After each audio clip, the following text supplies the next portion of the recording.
Muy buenas noches, tengan mis estimados estudiantes. El día de hoy vamos a continuar con las clases virtuales. En esta oportunidad veremos un nuevo tema relacionado con los estados financieros, ¿no? Que prácticamente va a cerrar este ciclo de la materia de contabilidad agropecuaria. Comencemos. Hagamos una breve introducción a los estados financieros, conocidos también como informes financieros, estados contables. Algunos autores consideran que los estados financieros es el objetivo de la contabilidad, ¿no? Lo que se pretende hacer con la contabilidad resulta ser la presentación de estados financieros. Podemos decir que también es una representación estructurada de la situación financiera por un lado, manejando activos, pasivos y cuentas patrimoniales, y del rendimiento financiero, no hablando de ingresos y gastos operativos y no operativos de una determinada entidad. Su objetivo principal de los estados financieros es constituir la información, proporcionar información acerca de esta situación financiera, del desempeño financiero y de algo muy importante que es los flujos del que genera la entidad, ¿no? Podemos mencionar el balance general o de situación financiera, el estado de resultados, el estado de flujo de efectivo, el estado de evolución de patrimonio y las notas a los estados financieros, ¿no? ¿Cuáles son las características de los estados financieros? Dentro de las características podemos mencionar las siguientes. Uno, claridad, ¿no? Se refiere a que los estados financieros deben tener una representación objetiva de la situación financiera y de los rendimientos, ¿no? Es decir, que esta, aparte de que sea objetiva, tiene que ser clara, precisa en cuanto a la información que está presentando. Sobre la aplicabilidad, esta se refiere principalmente a que los mismos sean de carácter aplicable, ¿sí?, a instrumentos financieros, a instrumentos de gestión o a instrumentos de tipo administrativo. No olviden que los estados financieros van a ayudar a la entidad a la toma de decisiones y estos deben ser aplicables para que encontremos situaciones o encontremos rendimientos que puedan ser mejorados durante una gestión, durante un periodo determinado, ¿no? Sobre la materialidad hablamos en el entendido de que algunas distorsiones que se vayan a dar en los mismos se puede presentar, pero estas deben ser de carácter material, ¿no? Es así que se va a reflejar dentro de los estados financieros aspectos de tipo material, ¿no? Y no así los inmateriales. La confiabilidad está relacionado a que los estados financieros deben ser confiables en el entendido de la aplicación de la norma como tal, es decir, deben estar basados en una norma específica, deben estar basados en una norma de tipo general y de tipo específica, en nuestro caso las normas de contabilidad nacionales y las normas internacionales, y también otras normas de carácter indexada como son las normas de tipo tributaria o las normas de tipo laboral, ¿no? Entonces, la confiabilidad está relacionado con la aplicación de la norma en cuanto a los estados financieros se refiere. Podemos mencionar los siguientes: el balance general o de situación financiera, que es el primer estado financiero básico. Este muestra la situación financiera de una empresa como fotografía a una cierta fecha, ¿no? Es un balance de tipo es una es un estado que nos muestra el balance que está compuesto principalmente entre el activo, pasivo y patrimonio. A nivel de activo podemos mencionar que son los recursos controlados por la entidad como resultado de sucesos pasados del que la entidad espera obtener un beneficio futuro. Dentro del grupo de los activos podemos hablar de las disponibilidades, el exigible, los inventarios, el activo fijo y las inversiones. En el caso de los pasivos, una obligación presente que tiene la entidad surgida a raíz de un suceso pasado, ¿no? Al vencimiento del cual y para cancelar la entidad espera de desprenderse de recursos que incorporan beneficios económicos, ¿no? O flujos en este caso. Dentro de los grupos que podemos hablar en pasivo tenemos laborales, tributarios, comerciales, deudas de corto y de largo plazo. Y el patrimonio es la parte residual de los activos de la entidad una vez deducidos todos sus pasivos, es decir, activos menos pasivos. En este caso tenemos el capital, las reservas y los resultados que pueden ser utilidad o pueden ser pérdida. Además, dentro de los resultados están los resultados acumulados que resultan utilidades de gestiones anteriores, ¿no?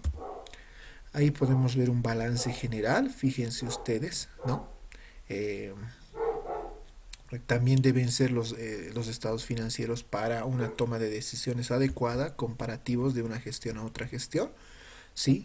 Y que además sean uniformes en el entendido del principio de uniformidad como tal. Hablemos del estado de resultado, conocido como estado de ganancias y pérdidas. Muestra los ingresos y gastos, muestra mediante un adecuado enfrentamiento entre los ingresos versus los costos y gastos, relativos para determinar las utilidades o pérdidas de un determinado ejercicio. Ahí podemos encontrar los ingresos, por ejemplo. Dentro de los ingresos tenemos las ventas netas, que va a resultar una diferencia entre las ventas brutas menos lo relacionado a devolución sobre ventas o compras, descuentos sobre ventas o compras, y las bonificaciones y o rebajas sobre ventas y o compras, ¿no?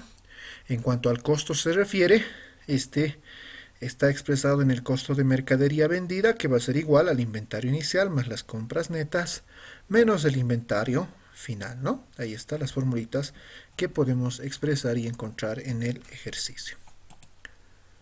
En el estado de resultados también podemos expresar, en el caso de los costos, las compras netas, que va a ser igual a las compras brutas más los fletes menos las devoluciones en ventas o compras, más los descuentos sobre ventas o compras, más las bonificaciones o rebajas sobre compras, ¿no?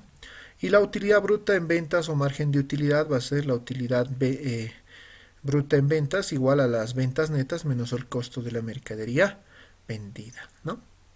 También podemos hablar de los gastos de operación, que es igual a gastos administrativos más gastos de distribución o comercialización y más los gastos financieros. Y la utilidad o pérdida en operaciones va a ser igual a un resultado, sea este favorable o desfavorable. Cuando es favorable se presenta utilidad, es decir, cuando la utilidad bruta en ventas es mayor a los gastos operativos. Pero será desfavorable, será pérdida cuando la utilidad bruta en ventas sea menor a los gastos operativos.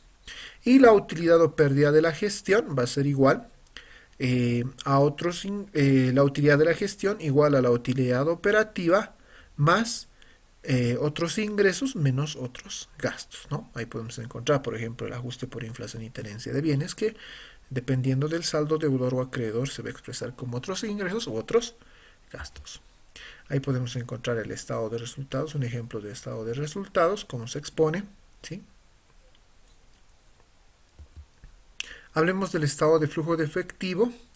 Este estado nos muestra una información sobre las variaciones y los movimientos del efectivo y sus equivalentes en un periodo determinado, ¿no? Además muestra el efectivo que ha sido generado y aprovechado en actividades operativas de inversión y de financiamiento. Si hablamos de las actividades operativas, pues en esta sección podemos encontrar aquel efectivo que se haya utilizado y recibido y también se haya efectivizado, ¿sí?, por ingresos que corresponden principalmente a la venta de bienes y o servicios, ¿no? Dentro de las actividades de inversión,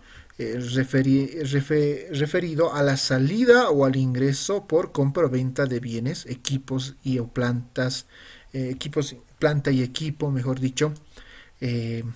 Además, estas cuentas contables analizadas en esta sección incluyen las cuentas de inversiones a largo plazo, vehículos, bienes, terrenos y edificios, ¿no? En realidad está relacionado más con la inversión que se tiene dentro de una determinada empresa, ¿no?